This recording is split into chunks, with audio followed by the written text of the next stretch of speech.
Secretary সাহেব গাজীপুরের কাজে দিলাম। আসসালামু আলাইকুম চেয়ারম্যান সাহেব। আসসালাম। কেউ তো ভালো নেই? আপনার শরীর কেমন? আলহামদুলিল্লাহ। না আপনার তো অনেক জায়গায় বিছারাইছি, পাই নাই কেন।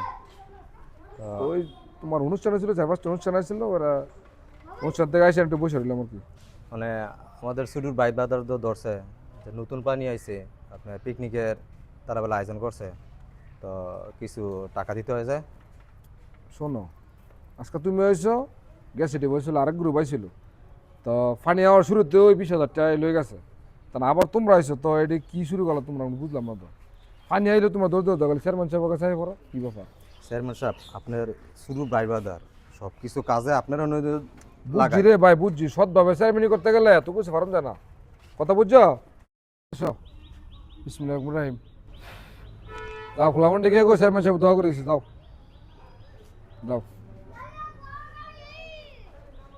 চেয়ারম্যান সাহেব, এত বছর দেখে গেলাম আপনি মানুষের লাগে এত কিছু করছেন, আজকে এরা পিকনিকে যাবো টেয়ার লাগে আইছে, আপনি না কইরা দিলেন। পাবলিক ইমিউনিটিটা জিনিস না বর্তমান দেখতেছি, যদি কলজোটা কাটতে দিয়ে লাই, খাওয়ার সময় কয় লবণটা কম হয়েছে, বুঝছো? সামনে দাদা যা কিছু করবো সব চিন্তা ভাবনা করে করবো।